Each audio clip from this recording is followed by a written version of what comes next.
빌립보서 1장, 자 오늘 본문 말씀입니다. 빌립보서 1장 3절에서 7절까지 오늘 본문 말씀입니다. 다 찾으신 줄로 알고 합독하겠습니다. 빌립보서 1장 3절부터 소리내셔서 시작. 내가 너희를 생각할 때마다 나의 하나님께 감사하며 간구할 때마다 너희의 무리를 위하여 기쁨으로 항상 간구함은 너희가 첫날부터 이제까지 복음을 위한 일에 참여하고 있기 때문이라. 너희 안에서 착한 일을 시작하시니가 그리스도 예수의 날까지 이루실 줄을 우리는 확신하노라. 내가 너희의 무리를 위하여 이와 같이 생각하는 것이 마땅하니 이는 너희가 내 마음에 있음이며 나의 매임과 복음을 변명함과 확정함에 너희가 다 나와 함께 은혜에 참여한 자가 됨이라. 아멘. 할렐루야. 저와 여러분은 모두 다 하나님의 은혜 안에 있는, 오늘 바울의 표현으로 말하면 은혜에 참여한 자가 된 줄로 믿습니다. 하나님의 은혜 안에 있는 거야. 이거를 우리가 잊어서는 안 돼. 그래서 우리는 참 서로 귀한 거예요. 우리 옆에 보시고 한번 그렇게 오늘 오래간만에 한번 축복해 주세요. 우리 권사님, 집사님은 참 귀하십니다. 참 귀하신 분입니다. 시작. 참 귀하신 분입니다. 할렐루야. 왜 귀해요? 왜 귀해? 왜 귀하신 거예요? 다 우리가 주님의 은혜 안에 있기 때문에 참 귀한 거예요.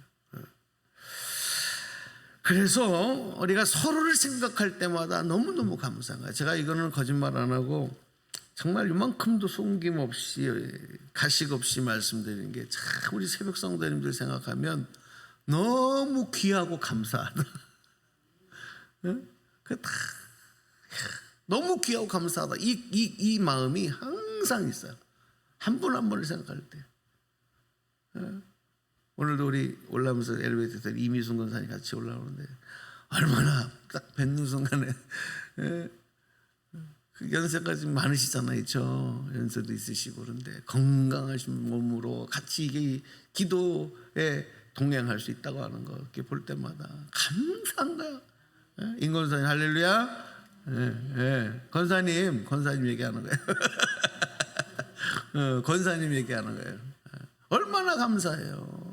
서로를 생각할 때마다 너무너무 감사하죠. 귀하죠. 귀해요.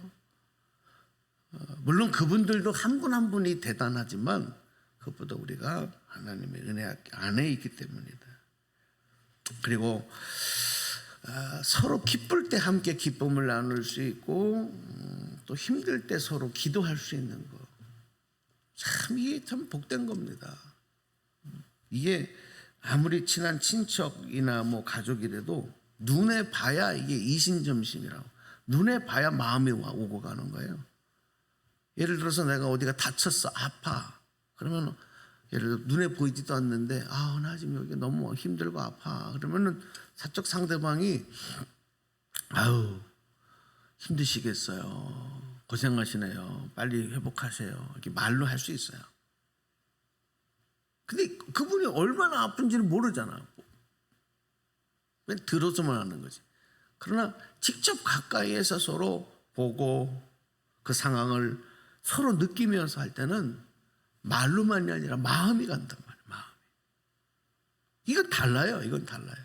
그러니까 여러분 함께 신앙생활하며 기도하는 관계는 가족보다 더 가까운 거예요. 친척들보다 더 가까운 거예요. 어떤 친척은 평생 우리 일가 친척이지만 평생 가서 한번 볼까 말까. 아니 평생 안 보는 사람도 있잖아. 그렇죠? 친척이라 하더라. 근데 다 함께 주님의 은혜 안에 있는 분들이 얼마나 귀하고 감사해. 여러분 귀하신 분입니다. 사랑합니다. 축복합니다. 할렐루야. 생각할 때마다 얼마나 감사한지. 건강하셔야 돼. 건강하시고 기도에 승리를 이루셔야 돼. 오늘 사도 바울이 빌립보 교회를 생각을 하면서 그들을 생각할 때마다 너무 감사해서 하나님께 고백하고 있는 내용입니다. 그리고 그들에게 그 감사의 마음을 또 전하고 있는 것입니다. 근데 오늘 말씀에서 우리가 정말 주목해야 될 부분이 뭐냐? 6절 말씀을 우리가 이제 기도의 내용으로 확실히 붙잡고 기도할 내용 말씀이기도 한데 6절을 함께 소리내서 읽으셔요. 6절 시작. 너희 안에서 착한 일을 시작하시니가 그리스도 예수의 날까지 이루실 줄을 우리는 확신하노라. 아멘. 여기 보면 너희 안에서 착한 일을 시작하시니가, 착한 일이라고 하는 것은 가장 최고의 선한 일입니다. 여러분, 하나님의 가장 최고의 선한 일, 착한 일이 뭐겠어요? 구원이시죠. 할렐루야. 사랑으로 행하시는 일이에요. 우리 안에서 그 일을 시작하신 이가 그리스도의 날까지 이루실 줄. 그러니까 처음과 마지막이 하나님께서 하신다.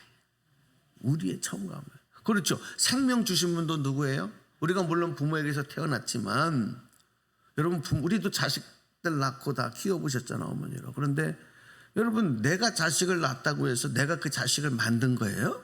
내 안에서 생긴 거지. 하나님 내 안에 생명을 주신 거지. 그걸 내가 만들었어요? 어떻게 뭘 했는데? 뭘로 만들어? 아니에요.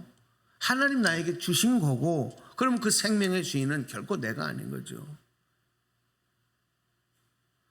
그래서 우리가 이 땅에 태어난 것도 그 시작이 하나님이 시작하셨고, 우리의 인생 가운데도 동행하시다가 마지막까지 그 모든 삶을 완성하시고 이루시는 분도 하나님이시다. 하나님께 어떻게 해야 돼요? 우리가 어제 말씀드렸던 것처럼 전적으로 하나님께 맡겨야 돼요. 맡기면 하나님이 책임져 주신다. 이루신다. 할렐루야. 사도 바울이 이 빌립보서를 기록할 때 이 성서학자들의 연구해 보니까 그 시기가 바울이 로마 감옥에 갇혀 있었을 때, 감옥에 갇혀 있었어요.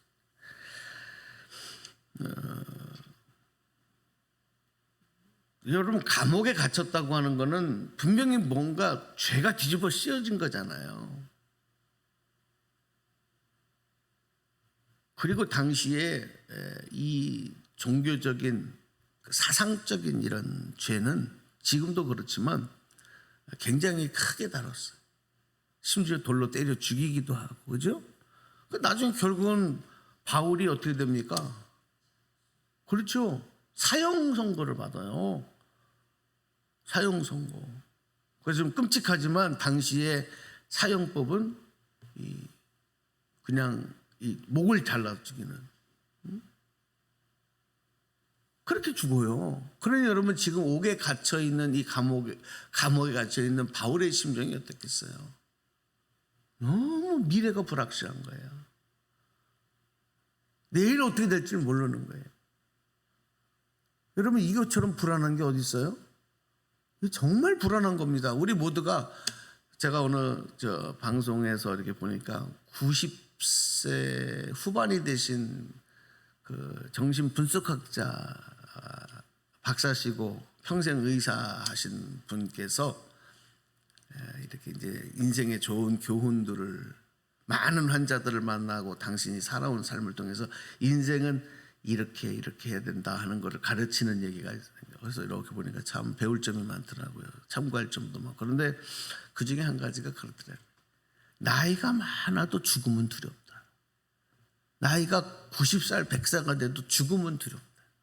이렇게. 왜 죽음이 두려워요? 나이가 많으면 죽음이 안 두렵습니까? 죽는 게 안 무섭습니까? 아니에요. 그분 얘기로는 아니라는 거예요. 젊은 사람만 죽음을 두려워하는 게 아니라는 거예요. 왜 그러냐면 불확실하니까, 그 뒤에 대한 확신이 없으니까, 그럼 두려운 거예요. 그러나 이 바울은 이런 상황에서도, 이런 불확실한, 이런 두려움 상황에서도, 이런 감옥에 갇힌 상태에서 뭐 하나 할 수 없는 상황에서도 내 운명이 앞으로 어떻게 될지 아무것도 알 수 없고 장담할 수 없지만, 이런 상황에서 하나님께 감사하며, 그 이유는 뭐냐?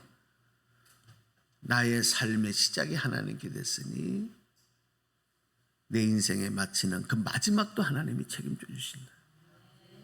하나님께 모든 걸 마치고 나니까 그런 상황에서도 감사할 수 있고, 본인만 감사하는 것이 아니라 다른 이들에게도 그 마음의 은혜를 전하는 거예요. 너희들도, 당신들도 마찬가지입니다. 당신들 안에 모든 착한 일을 시작하신 분께서 그리스도의 날까지 모든 것을 다 이루십니다. 이거를 믿음으로 붙잡고 가야 합니다. 할렐루야. 이거를 전하는 거예요. 이걸 전하는. 그러니까 내가 깨달으면 이거를 증거하는 게, 이게 전도예요. 이게 복음의 확장 사업이에요. 아까도 제가 그런 하나님의 은혜에 대한 간증들을 잠시 조금씩 나누지만, 이것을 전하고 간증하는으로 인해서 하나님 살아계심이 우리 서로에게 공유가 되는 거예요. 오늘 그렇습니다.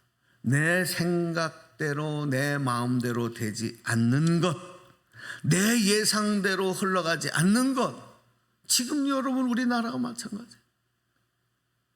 이 사회, 미래, 제가 얼마 전까지만 해도 0.78명, 0.78을 기억하고, 이거 정말 우리나라에 구분이 달려있는 문제니까 0.78 숫자를 기억하고 기도하라고 했잖아요. 이게 뭐냐면, 지금 출산율이 0.78, 작년까지 한 사람이 이 아기를 낳을 수 있는 여성이 평생 낳는 숫자가 세계 최하위 0.78, 대한민국이에요.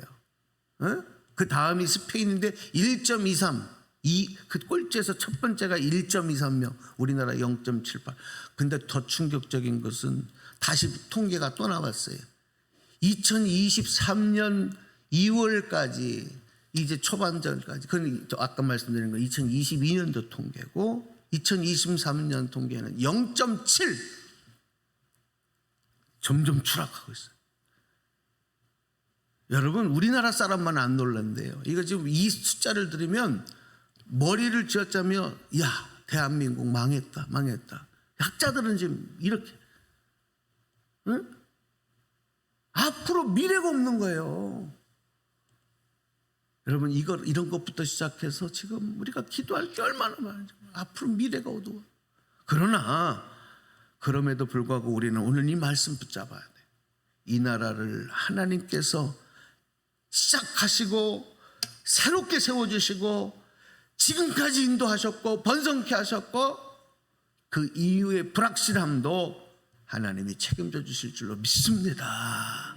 그래서 나라 민족 위해서 여러분께서 어느 편에 서서 기도하지 마시고, 진보다 보수다 이런 걸로 기도하지 마시고, 그것보다 더 중요한 거는 하나님께서 이 나라를 주관하시고 말씀의 복음의 반석 위에 이 나라를 세워주시고, 온 국민이 하나 되어지고 세대가 하나 되어지고, 그래서 정말 복음을 세상 가운데 전할 수 있는 나라, 그런 성도. 오늘 이 6절 말씀, 모든 일을 시작하신 분이 하나님, 이루실 분도 하나님, 이 말씀 붙잡고 여러분 개인과 가정과 나라와 민족 위해서, 우리 교회 위해서 또 오늘도 힘차게 기도하며 달려나가시기를 주님의 이름으로 축복합니다.